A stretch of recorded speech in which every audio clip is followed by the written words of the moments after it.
What's going on, you guys? Back here today to answer the question, is this M50 worth your money at $650 for the body only? You need to pay a little more if you want to get the kit or this lens adapter that I have. But yeah, coming from my perspective, I have a Sony a7R Mark II that I got around New Year's, and when I purchased this camera, I got the quote-unquote best YouTuber lens all time, as so many people have said, the Sigma 18-35 f1.8. That's the lens you're seeing this on. Now, the only problem I had with that Sigma 18-35 is that it uses the Canon EF mount. And while that's not a problem for Canon users, it was a problem for me because no matter what adapter I used, I started with a cheap like $60 Comlight adapter that was supposed to work with it. And now I have the Metabones Smart adapter, so not the speed booster, but a higher quality one that's about 400 bucks. I've never had good autofocus performance. As a matter of fact, it's pretty much atrocious. And I know that that shouldn't be a problem. I should just shoot manual focus, but I kind of struggle with that kind of stuff, especially when I didn't have a screen. So having no flip out screen and no autofocus meant bad for me. So then one day, scrolling through Amazon, I came across a sale on this Canon M50. It was about 500 bucks when I bought it. And so I did some research and decided I wanted to pull the trigger. So here are the reasons why I bought this camera in order. Starting with number one, I was about to go on a trip to Havasupai Falls, and I didn't want to bring my a7R II. I only had big lenses for it, and ultimately I just didn't think that it was going to be something that I could replace when something happened to it, because let's be honest, if you've ever been to Havasupai Falls, it's just constant mist in the air, and I didn't want damage to happen to this camera. Number two, it uses the same electronics interface as the EF mount lenses for this EOS M mount. And so I figured with just a simple cheap adapter, the Canon one was 100 bucks, that I would be able to get functional autofocus performance with my Sigma 18-35. Number three, it has this flip out screen, and I thought that would be able to help me with framing because I had some issues with that, and like I said, I didn't have a monitor for my a7R II.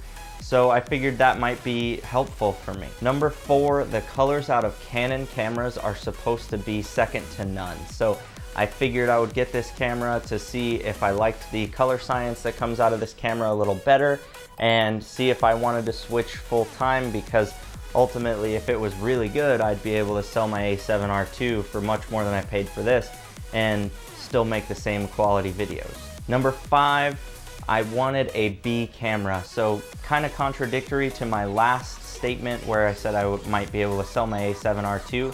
Having something to do multicam shots is something that I wanted, and maybe something that I could just set up outside of, you know, taking my camera off the tripod or moving the tripod just for one thing and then having to move it back and hope everything's in the right spot. I just thought that would be better to have a second camera for. So those were my 5 things, and when I first started using this camera, I thought it delivered on all of those, but I've had it for a couple months now and used it a little bit more extensively, and I've come to some more detailed conclusions about it, and I wanted to share those with you today. So my point about number one, having a second camera. I ended up just using my phone most of the time to take pictures when I was in Havasupai Falls. I did take some pictures with the M50 and they came out awesome, but it just proved to be a little too inconvenient for me. So that one's on me. I'm not gonna take any points away. I just didn't end up breaking out this camera every time I wanted to take a picture. Number two, while the autofocus on this camera does have the potential to work better with the EF mount lens that I currently use in the Sigma, it just doesn't in the modes that I want to use it in. I did research this and know that the dual pixel autofocus that Canon is renowned for works with this camera in shooting 1080p and doesn't in 4K, but I didn't think it was going to be as big of a deal as it was.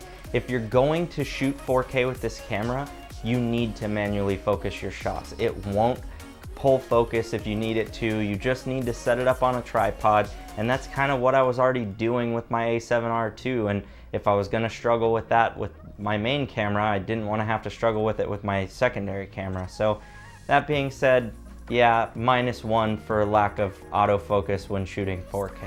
Number 3, the flip out screen is almost great. And I say that because while it is nice to have that touchscreen that you can use to navigate through settings and menus, the crop factor on this camera makes you have to sit super far away from it when you're actually shooting. Just for reference, this is the same shot, same tripod position, same lens, same zoom setting from the Canon M50 that you've been seeing with my A7R II. And yeah, we're just way more cropped in on this, so bummer. So you can't see your framing really, and you can't see your focus really, which that's important due to the previous point of the terrible autofocus in 4K. That puts me at a bad spot. With my 16mm Rokinon lens, I pretty much can't shoot with this in my office and get the depth of field that I want. So -1 for the flip out screen due to the crop factor that you get in 4K and how far away you need to be. Number 4, while the colors come out of this camera pretty nice, it doesn't let you shoot in any kind of log picture profile, and that just didn't give me the flexibility that I was used to in post. And now I know you can desaturate and take contrast out of images in the camera with picture profiles, and you can even add cine-style profiles and things like that, but not having that log really didn't get along with my workflow. So yeah, I'm gonna have to say -1 for the lack of picture profiles on the color side. Number 5, and this is one of the best things I have to say about this camera, is that it is a good B camera. However, I could have done this with any camera, so I don't really think this was the right choice for me. When I'm setting up multicam shots and things like that, it really does take a big difference in the way that the colors come out, that you do have to do a lot of editing in post to try to make them look like they're from the same room at the same time. And that's kind of a big deal to me. So I would have been better off with something like this in a Sony a6300 or something like that. But ultimately, I can't give it my full point. So I'm gonna say -0.5 point because it is a decent second camera, just not for me. Number 6, this is a bonus one, and I knew about it beforehand, that's why I didn't include it. This camera at 4K caps out at 24 FPS, and I shot everything up until I got this camera at 30 FPS. So if I wanted to go back and use any of my footage from previous videos, I couldn't, because it would just have playback issues and it wouldn't export correctly. So yeah, that's a downfall for me, but it doesn't really warrant points either way because yeah, I knew it going in and it was something that I expected to be what it was. With all of that being said, you guys, if you shoot Canon already for video, or if you don't have a camera at all, this M50 is a pretty decent camera. It can get the job done. I actually shot my last video, card up here, if you want to check that out, entirely on this camera, and I was really pleased with the end result. But for me, I think it's just not worth the money. When you come down to it, I gave it 1.5 out of 5 potential points on my expectations list. And if you shot 1080p, 2 of those issues would go away, so you'd be up to like a 3.5 out of 5. And for the price point, I mean, this is a good camera, but I just don't think it's worth the money for me. So that's my conclusion, you guys. I hope you enjoyed the video. Check me out on Twitter and Instagram for any behind the scenes stuff that you might not get to see on YouTube. And yeah, leave a comment down below if you have any questions or suggestions for me. Like this video, subscribe to my channel, watch me grow. And if you want to check out my last video, click over here. If you want to check out another video from my channel, click over here. If you want to subscribe to my channel, click in the middle. And with that being said, I hope you guys all have a wonderful day.